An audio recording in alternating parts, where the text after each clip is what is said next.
kulanti wacan oo wanaagsan dhammaan daawadayaal sida aad u dhantiin oo mar kale iyo barnaamijkeeni taariikh reeb oo maanta idinkaga imaanaya xarunta caasimadda dalka Koonfur Afrika ee magaalada Pretoria. waxaana barnaamijka marti inoogu ah maanta Professor Cana oo aad wada garanaysaan Cabdi Ismaaciil Samatar. Professor ku soo dhawaad barnaamijka. Professor su'aasha ugu horeysa haddii aan ku weydiiyo bal maadaama barnaamijka oo halhays u yahay ama magaciisu u yahay taariikh reeb bal waxaad wax yar kooban naga siisaa faahfaahin taariikh nololeedkaagii hore. taariikhda ma badna runtii tayadu ma badna Soomaaliyan ka hor dhigtay iskuul ilaa ka sare markii jaamacadu may badnaan markaasi marka jaamacadan raadiyay Ingiriiska ayaan tegay oo muddo ka shaqeeyay sanad iyo bara kadib markaasaan Mareykan ugu gudbay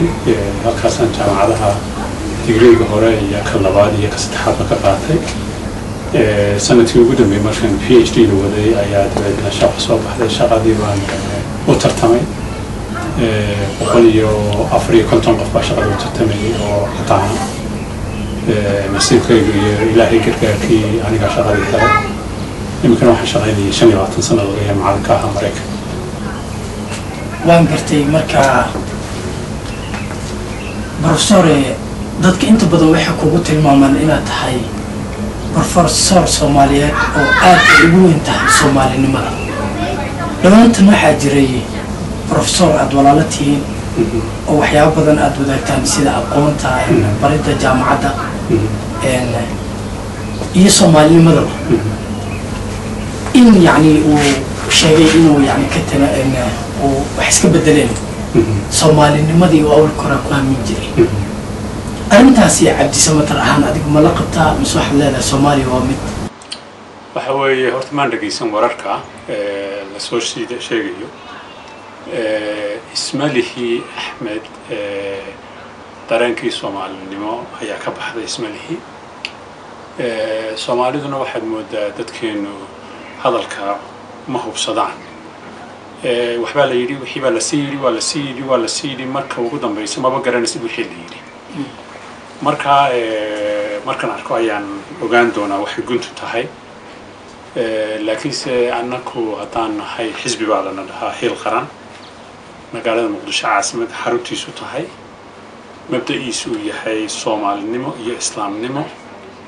oo ka tarjumaysa dadka Soomaaliyeed ee gaar ahaan jamhuuriyaddii ku noolaan jiray ama ku nool inay wadaagaan boqolkiiba 99 inay wadaagaan dhaqan iyo diin iyo dadnimo. Afrika meel sidaas hina ma jirto. marka Islaamnimada iyo Soomaalinimada macnaheedu waxa weeyaan dadka in la isku hayo waa walaalo. Soomaalinimay ku walaalihiin, Islaamnimay ku walaalihiin, dhaqan bay ku walaalihiin. doqonnimo bay noqon doontaa qofkii isku day ama dadkii isku day inay taa kala furfuraan. وفرفك وحويان ديلada in haysamaanta tii keentay waay markii la isku duubnaana dad baan ahaan jirnay maantana waan dugaagay marka Hiil Qaran mabdiisu waa sida aniguna Hiil Qaran ma xogayo waxay taana waan ku soconaa ilaa inta taariikhda bini'aadamku ku dhamaanayso. Professor waxaa jirta inta badan sidoo kale dadka waxay isweydiiyaan Cabdi Samatar دولتي سياد بريلا هذا دولة والبولو لسه أنت بدون معارض جري أو واحد محافظة أنت بدون جماعة مركب محاكي أنا إن يعني معارضته يمروا بكاسه الرئيس كاسه الرئيس وحوي دت كان إلى هاي خير هسي أقوانت إنه ما بدنا ويعرف مدن إنه ما بدنا قف وهدو وطنية هو لو كلي هاي إنه وطنية وحويان مركا رأييسو أما رأييجيو أيو كدي بنيه مركا وحويان هدي الله يراه وروح حاسا خلطان وحنا خلط دبعيه ما إن لا شيء قبل نسموه إن لقام سواه نبينا عليه الصلاة والسلام وحيد هدي الظلم عليتي كهذا وكعنتك كجوجي هدانت عن كرين هذا الكجوجي haddaanad hadal karayn niyadda ka tiid dulunkaasi markaa horta siyaad barre markuu dowladda ahaa arday baan ahaa macalinimada wax yar baan ka soo gaaray markaas markaa buuggii ugu horreeyay ayaan qorayaa markaas oo ku saabsan dhaqaalaha iyo taariikhda waddanka markaa waxa weeyaan wixii han sheegay haddaad akhridid buuggaygu wuxuu soo baxay 1989 laba sannadood ama sanad iyo bar horteed intuna burbur ku dhiceen markaa suuradda ugu dambaysa ama chapterka ama safxadda ugu dambaysa buugga waxa ku qoran haddii sidan la waday qolooyinka dawladda sheeganayaan hay wadaan iyo kuwa mucaaridka ka soo horjeeda ee qabaa'ilka ku dhisanay hadday sidan wadaan Soomaali sidaynu u naqaanay way u dhamaatay baa ku qornay sanad iyo bar horteedna waay tii baa dhacday markaa marmar buu ilaahay ku waafajinaya qowlka waxaan qabaa markaa inuu ilaahay waafajiyay wixii ummadda dilkii iyo dhacii iyo nidaam darradii iyo musuqmaasuqii iyo walaal la'aantii iyo iimaan la'aantii ka socotay meesha markan ka hadlay wixii sidaa u socday markaa wixii markan sheegay ilaahay baa wixii sidiisii ka dhigay markaa waxa weeyaan ma waxa la fili lahaa haddii la leeyahay cabdi markaana mucaarid buu ahaa ma waxa la fili lahaa inaan durmaanka tumo oon guulwada siyaad qaada miyaa la tumiyaa wanaag u noqon lahaa waan gartay ta labaadna waxa weeyaan wixii ka dambeeyey qolooyinkan qabqablayaasha iyo jabhadaha barnaamij baan ka qabanay maraykan lagu qabtay markii xamar ay qaraxday markaa qolooyinka kale SNM sheeganaya iyo SSDF iyo qolooyin kale USC sheeganaya iyo waxaan kuwan markaas wax wanaag ay soo wadaan ma jirto way hadduu wanaag jiro waxa weeye marka ugu horeysa magaalada inta la qabto ayaa dadka nabad loo soo dabaali lahaa laakiin si ana madaxweyne noqonayo ana gobol goosanaya ayaa dadkii gam looga siiyay miyaa laga aamusi lahaa waaye Soomaaliya taasi ta ugu dambeysana waxa weeyaan qolooyinkii qabqablayaasha warlordska loo oran jiray qofka qore anigu han amaanay qofka qore han arkay inay amaanaan kuwaasi waa kuwii u adeegay waay oo oday baa laga dhigay qabqablayaasha maalin waxaan garanayaa Embagati intaan la tagin Eldoret la joogay ayaa casarkii baan soo gaaray salaad markaas ay salaadii baa la tukanay hudalka inta laga soo baxay waxaan arkay dhowr qabqablayaashii gacan ku dhiiglayaasha ahaa meesha yidhi waan ku tukanayna anu salaad casar ma tukanaya waan ku yidhi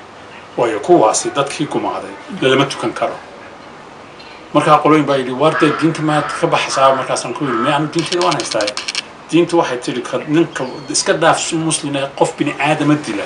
waa gacan ku dhiigla waaye markaa gacan ku dhiigla lama tukan karo horta ilaahay isaga ha soo haday taasina halkaasaan dhignay waxa timid Cabdulqaasim baa yimid Cabdulqaasim Soomaaliya oo dhan baa mooday wax iyo dawladdiisa waxaanu nidhi war hala taageero ayaanu nidhi laakiinse iyaga taageeradii mutaysan waaye marka hadduu qofkii taageeradii mutaysan waaye ma weli durmaanka in loo tumo miyaa mise waa in dadka xaqa loo sheego waxa timid Cabdullaahi Yuusuf baa yimid oo Ethiopian u yidhi Cabdullaahi Allah naxariisto oo waraaq baan u qornay maalintii la yidhi waa uu iibsaday meesha waa la wada iibsadaa kuwan joogaa way iibsadeen kuwa hore way iibsadeen dhammaan waxay ka lacag baa shaqaysa dad Footeeniyo Soomaaliya xor ma jiraan ayaan ku nidhi intaad xamar ka degtid tiraahdid wixii haddaan dambi Soomaali ka galan hal laga cafi ya maantana aan wada jaanqaadno marbaasha yaa soo qoray iga tuura buu yidhaahday Allah naxariisto Cabdullaahi waxa timid maxaakiimtu waan taageernay anigu waxaan ahaa dadka dibadda ka yimid kuwii waqti ugu badan ku khasaariyay maxaakiimta waayo dadkii oo soo hiloobay magaaladii xamar oo nabad noqotay wax weyn bay ahayd laakiinse waxa weeye tala waa lagu kari waayay wadaadadana waxa loogu kari waayay waxa la yidhi waa durmaankan tumaan saanad leedahay meelooga kala taganaa meel horta bal xamar iyo banaadir hala nadiifiyo maamul ha loo dhigo Soomaali wada lugeynaysa xamar iman doontaan ku nidhi maamul ha loo sameeyo 6 bilood oo dhowaan bariyay Sheekh Shariif ayaan bariyay Sheekh Shariif oo kula waa meeshan maamul ha loo sameeyo inakuna dusha ka ilaaliyo hada maxaakiimta tii farsamadii magaalo lagu maamuli lahaa ma lihidin Soomaaliya marka taasi taageeran way ku jirtay dhaliilna way ku jirtay waxa timiday qolooyinkan imika yimiday qolooyinkan xamar waxaan ka yimid bishii Juun baan ka yimid waanu u ducaynaa wali laakiinse waxa weeye iyaku ma ogolaan doonaan inay sidii xaq ahayd ummadda u maamulaan hadday u maamuli waayaan oo karti keeni waayaan iyakana runtaan loo sheegi marka hadday run Soomaali xilligii gumeysiga ay ka mid tahay Somaliland dhulka hadda lagu magacaabo doonaya inuu dawladda gooni u go'do iyo midan kilinka shanaad ee Ethiopia hadda haysato NFD oo Kenya ay haysato iyo Djibouti oo aqoonsi heshay Somaliland mararka badan waxay ku dacwootaa in yacni la gumaaday oo yacni meeshii ugu horreysay Soomaaliya qaadataa xurnimo oo calanka Soomaaliya laga taagay ay ahayd balse sidii ay doonayeen in waxba u dhicin ay dib ula soo laabteen madax banaanidoodii sida iyagu hadalku dhigeen arrintaasi yacni ma la dhihi karaa waa arrin ay Somaliland xaq ku tahay ee ku saxan tahay waxa weeye haddii taariikhda islaamnimadu waxay ku oranaysaa been ha sheegi taariikhdan in been laga sheego maaha dadkeenu waxba ma akhriyo waxbana ma qoro markaa kelmaddii baa 100 jeer la sarrifaya markaa haddii arrinta Soomaalinimada iyo walaaltinimada sarrifka laga saaro waxa taariikhdu ku soo saaraysaa waxa weeye markii dawladda kumeel gaarka loo oran jiray ama dawladda hoose ka taagnayd Muqdisho ka taagnayd ee Talyaaniguna dusha ka xukumayay Cabdillaahi Ciisana oo ahaa ra'iisul wasaaraha oo ahaa 10 sanadood ayaa la soo tababarayay si dawladnimada loo qaadan lahaa jimciyadda quruumaha ayaa inta ku shaqo lahayd marka iyaga way cadeyd koonfurta goorta gobonimada la qaadanayay in 60 ka ahayd way Talyaanigu 50kii ayuu ku soo noqday marka waxa wada shiraya xamar baa lagu shirayaa Soomaalidu ma ogatan reer waqooyiguna ma oga reer koonfurkuna way iloobeen waxa lagu shirayaa 57 58 59 xamar baa la isugu imanaya waxa laga imanaya NFD baa laga imanaya waxa laga imanaya Dirdhaba iyo Jigjiga laga imanaya waxa laga imanaya Djibouti waxa ka imanaya Maxamuud Xarbin iyo oran jiray oo gumeysigu dilay waxa laga imanaya Hargeysa laga imanaya iyo Burco xamarna waa la sii joogay waxa la oran jiray waxa weeyaan doodii Soomaali isku keenka National Somali Congress waxa Ingiriiska lagu yiraahdo markaas mabda'a SYL oo ka soo farcamay magaalada Muqdisho wuxuu ahaa mabda'eega koobaad Soomaali in la isku keeno shantaba in la isku khasbo maaha in la isku keeno waxaanu haynaa waraaqa Allah yarxame Maxamed Ibrahim Cigaal aabihii Ibrahim Cigaal qoray uu ku taageeray amuurahaas ayaanu haynaa waa intaan isku darsan iyo waxaan iyo gobonimo iyo helo soo dhawaanay marka waxa weeye markaas waxay Soomaalidii waqooyiga joogtay waxa dhirbaaxa ku dhacday dhirbaaxada ku dhacdayna waxa weeyaan Ingiriiska oo hayn jiray qayb gobolkan shanaad la dhaho reserve area iyo hawd ayaa 54 ilaa 60 ku wareejiyay Ethiopia dad fara badan halka way ka soo qaxeen taas ayaa ambabar ku noqotay Hargeysa iyo Boorame iyo Burco iyo Sheekh iyo Laascaanood iyo dhamaanba markaas ra'iisul baaburiyo Ingiriis markaas lagu kacaya marka waxa imanaysa in Aadan Cabdulle Allahu naxariista madaxweynihii koobaad Soomaaliya uu tagayo Hargeysa uu tagayo xigaalna marka haddana wuxuu imanayaa xamar buu imanayaa aadan wuxuu haddana ku noqonayaa 60kii wuxuu ku noqonayaa Hargeysa uu ka qayb galayaa gobonimo doonka marka distoor ayaa xamar lagu sii diyaarinaya 57kii 59kii lagu diyaariyay Maxamed Ibrahim Cigaal baa loo dhiibay waxa la oranayaa Hargeysa gee adaa madaxdii ka ah wixii had ka bedeli kartaan ka bedela waxaad ku darasaana ku dara Hargeysa la geeyay waa laga dooday laba qodob ayaa lagu daray labada qodobna waxay ku saabsan yihiin sida maamulka dadka dawladda u shaqeeya loo maamulo wax kale oo ay ku soo dareen haddana nahay reer waqooyi ma jirto cid rasaas madaxa nagaga haysay oo na khasbasanay mayna jirin sidaas ayuu isku darku ku yimid SYL-na isku darka way ka shaqeynaysay reer waqooyiguna way ka shaqeynayeen cid gaar u keentay ma ayan jirto taariikhdii laga hadlayo run marka waxa weeye waxay qoriyaa distoorkeenu markaas 60kii la keenaya in Soomaali hay midowday weligoodna hay midoobaso dimuqraadiyad iyo wadan caynkaasana waxay noqonayso si taas waxay wala dhacay bay reer waqooyigu dhahdaa dad fara badan oo Soomaaliyeed oo la dhacay way jiraan waxa la nagu dhacay baylaan madaxweynuhu waxa qaatay walaweyntii waxa qaatay ama koonfurkii waxa qaatay ra'iisul wasaarihi iyo ka qaatay generaaladii bilayska iyo ciidanka iyo kala qaatay dowladdii ugu horreysay waa dhab waaya laakiinse siday ku timid waxaa imanaysa markii reer waqooyigu soo guureen ay xamar yimaadeen ayaa dadkii 33 baarlamaanka waqooyiga u jiray ayaa kala jabay waxay u kala jabeen ma ahayn qabaa'il uma kala jabeen qolooyin cabdilaahi ciise raacsan maxamed ibraahim cigaal ka mid yahay iyo qolooyin raacsan cabdirashiid cali sharmaarke maxamed markaas iyagii baa isqabtay markaas afkooyi isugu tagay markaas maxamed ibraahim cigaal loo yeeray war laxdaan madax noo ahaan jiray aaway waxeenni baa lagu yidhi uu ku xanaaqo wuu iskaga tegay taas ayaa keentay inay saas noqoto laakiinse inay dimuqraadigu waddanku sax ahaa wax kuwa iyadoo waqooyiga heleen waa la dhacay ayaa maxamed ibraahim cigaal xarfadiisa iyo caqligiisa iyo xeeladiisa ayuu la shuraakoobay dad kale oo Soomaaliyeed taas ayaa keentay inuu ra'iisul wasaarihii waddanka madax ka noqdo marka dhicitaan hadii lagu fikirayo waa in la isbarbar dhigaa maxamed ibraahim cigaal waqooyi muxuu qabtay markuu ra'iisul wasaaraha cabdirasaaq xaaji xuseenna muxuu qabtay oo ka yimiday bari muxuu u qabtay waqooyi markuu ra'iisul wasaaraha marka labada hal isbarbar dhigo ayaan dhicitaan ka barrami karnaa walaal marka hadday su'aashaadu ahayd ma waxay doonayaan inay dib ula soo noqdaan xaq miyaa taasi waxa lagu doodayaa dawlad gooniyaanu hayno isticmaar baan haysan jiray marka isticmaalka waxa ka horeyn jiray dhaqan Soomaaliyeed oon gobol jirin ee deegaan jiray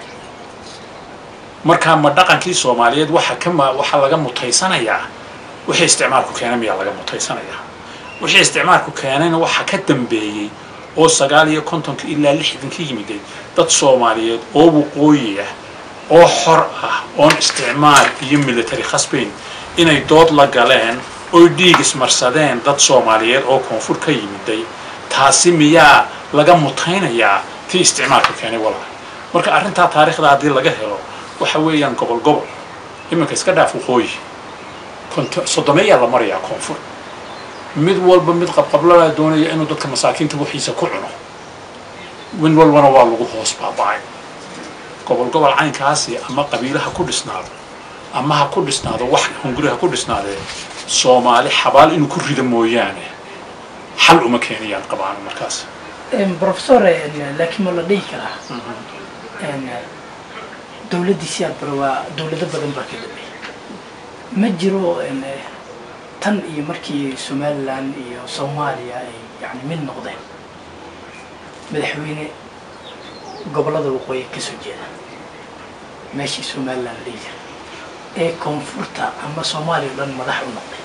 waxyaabaha ay ku dacwoonayaan haddii aan yani hoos ugu sii degno taaba ka mid ah taa maxaad isleedahay waxa weeye waa runo waxa weeye madaxweyne ma yimid ma iman madaxweyne reer waqooyi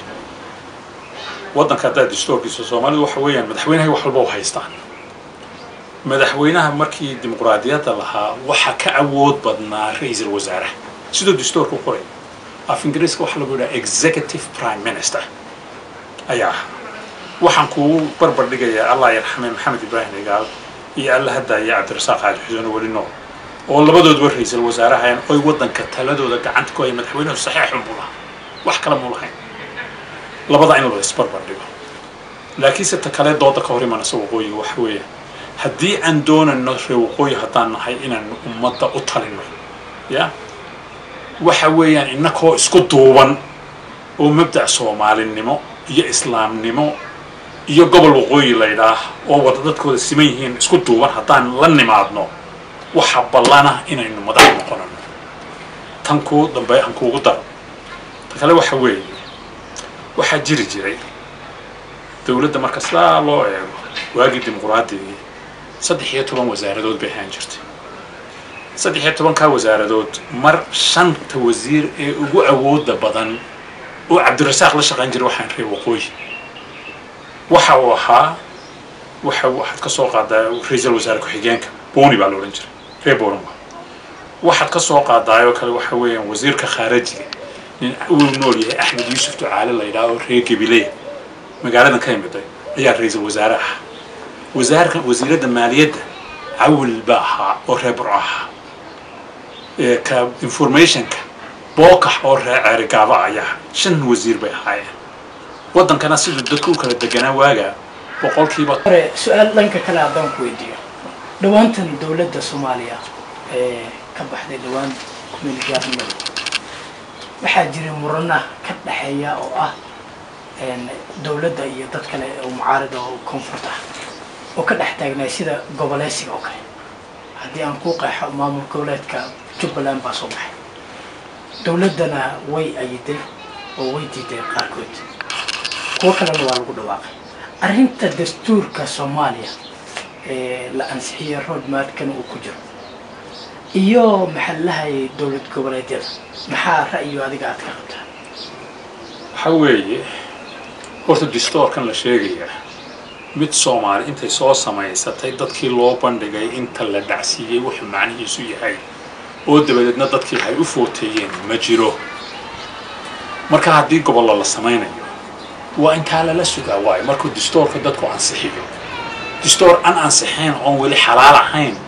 yaa weli buuriyadii ku taalo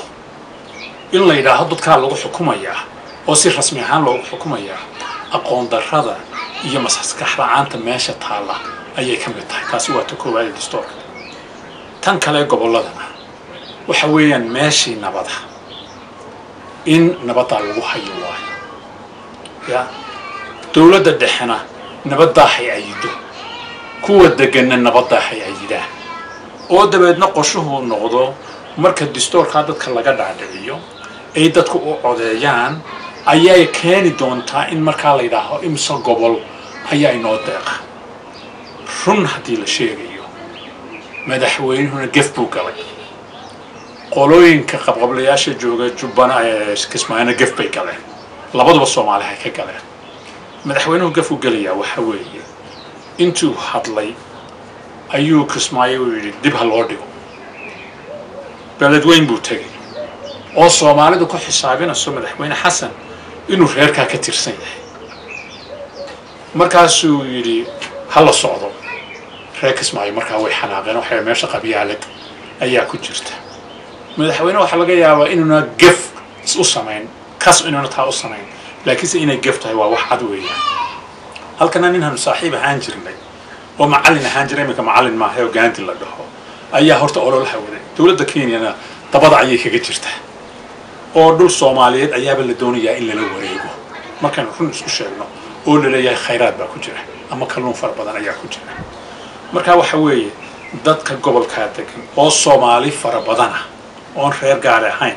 xaq bay u leeyihiin inay nabad ku noolaadaan inay wada tashadaan iyo koo Soomaali iyo koon reer ahayn way reer waa wax halka ayna dhigay waayo qolaba xuurta lagu qabanay kuwan waxa Kenya doonaysa in xuur ku qabato Ethiopiankina xagga kale ka soo galeen xuur baa lagu qabanay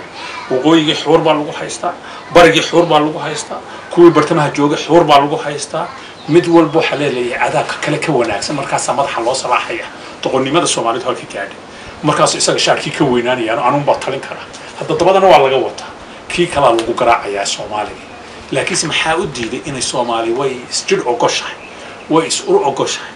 way isdiin ogoshahay way is af ogoshahay inay iyadu dhiibsato oo isku duwato oo cawradeeda qarsato maxaa u diiday marka qolada dhaliishanahi waxa weeyaan reer Kismaayo qolada dhaliishanahi waxa weeyaan kuwa dawladda sheeganaya xal labadaaba ka duwan ayaa la keeni karaa oo dadkuna ku badbaadaan qarannimo iyo xaqna lagu helo qabaa'il hadii la keeno gobol la ah waxa weeyaan haabaan mansuura ayuu quraanku yiraahdaa Soomaali waa haabaan mansuura baan ku leeyahay laakiin waxa loo baahan doonaa hadii gobol la sameeyo qaar baaxad weyn malaha 5 gobol hadii loogu batala oo Soomaalidu dhan wada degan tahay oo mid walba dhaqaalihiisa leeyahay oo waxa yare ka soo baxa dadka wax loogu qabtay aan lagu sarrifin dad fara badan oo mushaara ka qaata oo waxba dadka u qaban taas ayuu xaq u yahay bahalkan dastuurka ee buuriyada wali ku taaleen dadkii wali hayna xalaaleyna agta loo dhigo wataa professor dhawaantan dawladda waxay ansixisay dhibaato la sheegayay sanadii ugu dambeeyay Soomaaliya inay haysatay ay ka mid tahay warbaahintu aad u soo farabadan in jiraan saxafiyiin aqoontii xirfadda qaarkood xataa aan u bilaawin kuna shaqeynay saxafiyiintuna way dhaliileen in ansixinta dawladda ay ansixisay ama sharciga ay u sameysay warbaahinta Soomaaliya misleedahay warbaahinta sharciga ay u sameysay in ay ansixiyeen kulaha wasiirada waa mid wax ka bedeli kara warbaahintii faraha badneed yani qaladaad fara badan qori jirtay waxa weeye horta dhalinyarta warbaahinta ka shaqaysa aqoontoodu waxay doonaysaa ha noqoto waxa weeyaan inay nabad galaan oy xoogsadaan oy waddankooda ka xoogsadaan ay dadkana warka gaadhsiiyaan ilaahayba awood u siiyo xaq u siiyo in la daayana weeye kuwii la dilana allaha u naxariisto kuwa noolna allaha badbaadiyo kow taasi tal koowaad haddii dawladdu waxay leedahay farsamadii waa ka dhiman waxa weeye in farsamadii la abuuro iskuulladii la abuuro waxaa jira dad soomaaliyeed oo amuurahan warbaahinta xeel dheer ka gaadhay oo iyaka inta loo yeelo la yidhaaho amuurahan ka shaqeeya sidii dhallinyarta wax loo bari lahaa xataa kuwa shaqaynaya marna dhinacna hay ka shaqeeyaan maalintii dhinacna iskuulkii hay ka galaan oo farsamadii loo dhigo farsamadaa intaan la keenin ayaa sharci la keenaya taasi waa khalad waaye ta labaad waxaa la yidhi 40 jir qof ka yari ma noqon karo warbaahiye waxa weeyaan aqoon darrada dawladda ayay ku tusasaa dadka waxa weeyaan madaxweynaha lagu noqdaa adduunyada wadamada ugu xoog waaweyn obama markuu madaxweynaha noqday ama clinton markuu madaxweyne noqday 40 jirka waxa muu dhaafsanay haddii sharci caynkaas uu jiri jiray maraykan midkoodna madaxweyne muu noqday marka waxa weeyaan waxa 21 jir wixii ka badan xaq bay u leeyihiin inay journalist ama warbaahiye noqdaan in farsamadii haddii la yidhaaho farsamadii baa dhiman in farsamadii la dhiga meel waaye markaa sharcigu waa gef baan anigu qabaa gef wuxuu ku noqonayaa qof la yidhi 30 jir ama 25 jir oo iskuul ka soo baxay oo farsamadiisii leh ayaa dee waxa weeyaan hadday sidaa noqonayso han ka dhigna madaxweynuhuna inuu 70 jir qofka yar una noqon karin markaa xasan iyo wasiiradiisa iyo saacidii ha ka wada baxaan meesha waa lagu gafay taasi dib ha looga noqdaan ugu dambeyntii cabdi ismaaciil santahay professor Soomaali fara badan baa lagu leeyahay dalkan imanka ku sugan koonfur afrika oo lokeeshimada dukaamo ku leh ganacsi arrintaasi adiga muddo waa 9 koonfur afrika adigoo jaamacad baraka wax daraaseen ku soo bisay Soomaalida dhibaatooyinka loo laayo mana waraysato mala kulantay ugu dambeyntii cabdi ismaaciil santahay professor Soomaali fara badan baa lagu leeyahay dalkan imanka ku sugan koonfur afrika oo lokeeshimada dukaamo ku leh ganacsi arrintaasi adiga muddo waa 9 koonfur afrika adigoo jaamacad baraka wax daraaseen ku soo bisay Soomaalida dhibaatooyinka loo laayo mana waraysato mala kulantay waxa weeyaan dadka cilmiga uu kala qaybsay cabdi ismaaciil cilmiga in yar ayuu wax ka bartay cilmiguna waxa weeyaan sida biyaha badda oo kale haddaad meel hanad wax ka qanin tagtid waad qarqi doontaa waad ku dhiman doontaa waad degi doontaa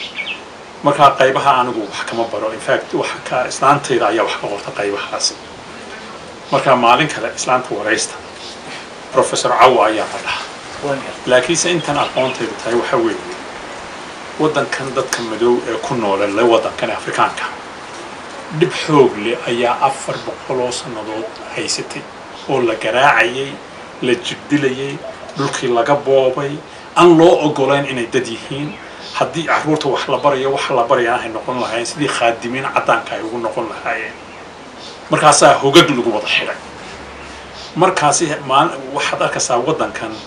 afrika iyo adduunyada saddexaadba waa meesha badan ugu badan ee dad lagu laayo halkan iyo brazil ayaa isku mid ah dadkaa la laynayaana 99% waa dad madow oo waddankan u dhashay asalkii afrikaankiia waxaa lagu dilayaa dadkaasina waa meelo oo Soomaalida lagu dilo waa dhulkan la yidhaaho maxaa la dhahaa locationka la dhaho waxa weeyaan markaa dadkii Soomaalida soo qaxay ayaa qurus raadinaya quruskii hoggii buu gelinayaa dadka lagu leynaya marka waxa laga yaabaa qofka Soomaaliyeed maanta meesha lagu dilo in 5 kale ama 6 kale ama 10 kale oo afrikaankii kala ah in lagu laayo innakase teenu baa inoo muuqata xaquna wuxuu ku oranayaa ciddii la dilaba waa dambi baa laga galay intaba allah u naxariisto Christian iyo Muslim ciidadoon iyo maxaa noqdaan waa qof dambi lagu dilay marka dadka Soomaaliyeed meesha loogu dilayo umaleyn maayo in loo eegsanayo waa Soomaali oo waa gaar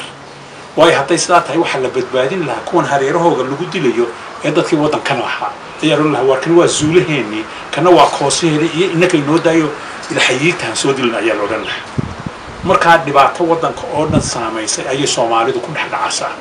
wax iyaka si gaara loo eedsanayaa ma jiro waxaa jirta markaa walaal waxa weeye soomaali waxaan arkay anugu waddankan soomaali ayaan kasoo wada horreeyey odayadii siimaanadii hore mooyaane ayaan kasoo wada horreeyey iyadoon dadkan la joogin baan iman jiray waxa weeye waxaan maanta arkaa dad iyagoo sita shaarka dushooda ay ku xidhan yihiin iyo macaawista oo wax kale sidan baa waddanka yimid magaasaano iyo dukaano waaweyn iyo business ayay ku leeyihiin Johannesburg, Cape Town, Pretoria, Durban, maxaa heeday Nelspruit meel kasta baan kusoo arkay cid taabanaysaana hayna jirin qaar baa jaamacadaha ka dhiga cid taabanaysaa ma jirto markaa meesha laynagu dilaya wax weyn meeshii libaaxu dadka afrikaanka ee caadiga ah ku cunayeen walaalayaal meesha aan ka joogno kuwa kale walaalaheena afrikaanka la dilayana iyakan haddaynu kuwana u mudaharaadano kuwana hanu mudaharaadno waan odhanahay aad iyo aad baa u mahadsantahay professor waana kaaga mahadcelinayaa sida wacan barnaamijka aad igala qayb gashay allah yasalimak dadkuna way salaamay guud ahaanna barnaamijkeenii reeb taariikh intaa aynu kusoo afmeeranaa barnaamijka toddobaadkani wuxuu idinkaga imaanayay caasimadda dalka koonfur africa ee magaalada Pretoria waa anigoo Cabdixakiim idinku dhaafaya sida ay amaanaan